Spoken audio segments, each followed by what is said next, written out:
G'day, it's me, your mate, Automate. If you're in a white-collar job where you mainly work on a computer, then I'm going to show you a process you can follow to get your job automated while working even less than you already do. Sounds impossible? Well, take a look at this. In this video, I'm going to introduce you to my rest, learn, build method and the concept of automation compounding that I've used to rapidly automate my own job and other people's jobs, without telling the boss, of course. Automation compounding? What's that, you ask? Let me demonstrate this concept with the rest, learn, build method. In the rest, learn, build method, we use 1/3 of our time savings from automation for rest, 1/3 for learning, and 1/3 for building. What do we mean by each of these terms?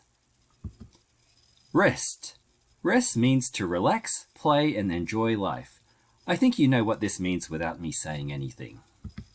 Learn. Specifically, this means learning how to give instructions to a computer to do your work for you. This could mean learning to code with a programming language like Python, learning to use no-code web apps and downloadable apps, or simply learning to use existing functions that are already built into commonly used apps. Learn means learning how to give instructions to a computer to do your work for you. Then build. Build means to implement what you've learned so the computer does your work for you. Use what you know, learn what you need. To begin, let's assume you're working a 40-hour week, give or take. If you don't change anything, then well, you keep on working 40 hours a week. Every single week. To start the process of automation compounding using the rest, learn, build method, you need a block of time. At least 30 minutes per week is recommended. Now, where am I supposed to find a spare 30 minutes a week, you may ask? Well, if your job has a bit of slack in it, you could strictly block out a 30-minute chunk in your week. Come on, it's me, your mate, Automate. You can admit this to me. I won't tell your boss. I promise. Or perhaps you can cut out 30 minutes of existing work activity. If you're an office worker in a bureaucracy, you probably do some useless things that you can drop that no one will miss, right? What is something you do that no one cares about and no one will miss? Come on, it's me, your mate, Automate. You can admit this to me. I won't tell your boss. I promise. Okay. If you really can't do these, then you will need to invest time to learn and build to automate 30 minutes of work. But once you have this block of time, the results of compounding will make this investment worth your while. Take a look. In the rest, learn, build method, once you have 30 minutes automated, take 10 minutes to have a cuppa and a rest. Then learn for 10 minutes. You can learn from YouTube, online courses, or even books if that's your thing. Now spend 10 minutes building. Implement your learning to automate your work. The cool thing about working on a computer is that learning and building looks like you're doing work. Remember that before, this was 30 minutes you were manually doing work anyway. Now that you've automated 30 minutes, you get 10 minutes for rest and 20 minutes to learn and build, all within your 40-hour work week. What happens when you spend 20 minutes every week in learning and building? The amount of your job that is automated will increase beyond 30 minutes per week. At each point in time, remember to allocate 1/3 of your time savings to rest, 1/3 to learning, and 1/3 to building.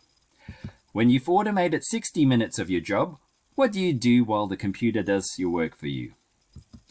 Well, you take 1/3 of the time to rest, but it's no longer just 10 minutes to have a cuppa and a break. You now have 20 minutes for rest, and with this increase in time come more options for rest. You can take the dog for a walk or something. Well, that's assuming you work from home some of the time. If you're stuck in the office, then you can exit the building and enjoy a bit of sunshine and fresh air. How you rest, whether in the office or at home, depends on your available options and your imagination. Keeping the same proportion, learn for 20 minutes and spend 20 minutes building. This was 60 minutes you were manually doing work before. Now that you've automated 60 minutes, you get 20 minutes for rest and 40 minutes to learn and build, all within your 40-hour work week. What happens when you are learning and building automations for 40 minutes per week? Well, more stuff gets automated and much quicker than before. Keeping the same proportions in the rest, learn, build method. For 90 minutes of work that you've automated, 30 minutes is for rest. Again, with the larger amount of time, the options for rest grow.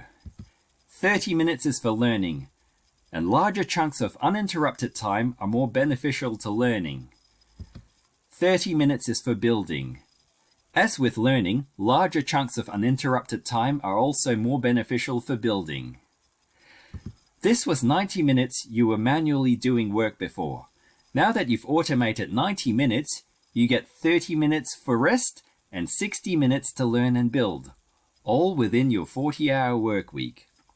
What happens when you are learning and building automations for 60 minutes per week? Your hour and a half of automated work increases exponentially as you compound your time savings by implementing your learnings and continuing to build. Keeping the same proportions in the rest, learn, build method. For 3 hours of work that is automated, 1 hour is for rest. With 1 hour, rest could look like this. Or this. Or this. The possibilities expand as more gets automated. And now you have 1 hour for learning and 1 hour for building. This was 3 hours you were manually doing work before. Now that you've automated 3 hours, you get 1 hour for rest and 2 hours to learn and build, all within your 40-hour work week. What happens when you are learning and building automations for 2 hours per week? Do I really have to tell you again? Keeping the same proportions in the rest, learn, build method.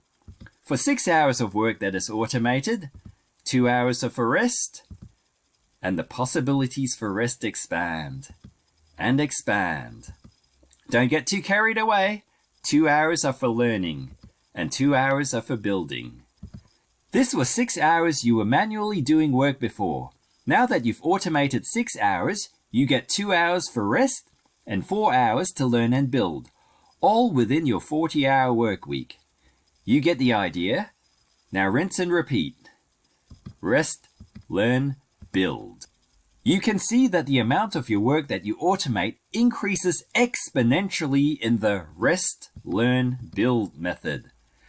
This makes it important to persevere and be consistent in the rest, learn, build process. The majority of your gains will take place in the later part of the process as you compound your returns, but you won't realize these gains if you give up early on. This chart shows the automation progress given a decent rate of learning and building. In this example, you can see that from week 10, it takes 20 weeks of consistent learning and building to automate 3 hours of work. Fast forward to week 45. If you have been consistently learning and building, you have a higher base on which to compound. From here, it will take 20 weeks of consistent learning and building to automate 24 hours of work. That's 20 weeks to automate more than half your job. Let that sink in. But you won't realize these exponential gains if you give up early on. So keep on going. You'll be glad you did. Once you've fully automated your job, don't tell your boss, you don't have to spend 2/3 of this learning and building anymore. Now you have the option to rest for pretty much 40 hours each week. Now it's time to enter true rest by doing things that feed your soul. To accelerate your progress in automating your job, I've put together the Roadmap to Rest course. It will guide you step by step through a streamlined process to automate your job rapidly. This is my free gift to you to help reverse the curse of toilsome work and stress. Use this in conjunction with the Rest, Learn, Build method and commence your journey to rest. At this point, let me give you a word of encouragement. You may feel that there's no way you could ever automate your job. Whether you think you lack or cannot acquire the necessary technical skills, or you think it's not possible to automate your particular job, or for whatever reason. I encourage you to simply go through and watch the Roadmap to Rest course and begin to look at ways others have automated your type of office tasks. You'd be surprised what you find with a simple Google or YouTube search within 2 minutes. But right now, click on the link below to get the Roadmap to Rest course materials and video links, and we'll see you on the other side. Now, let's get automating!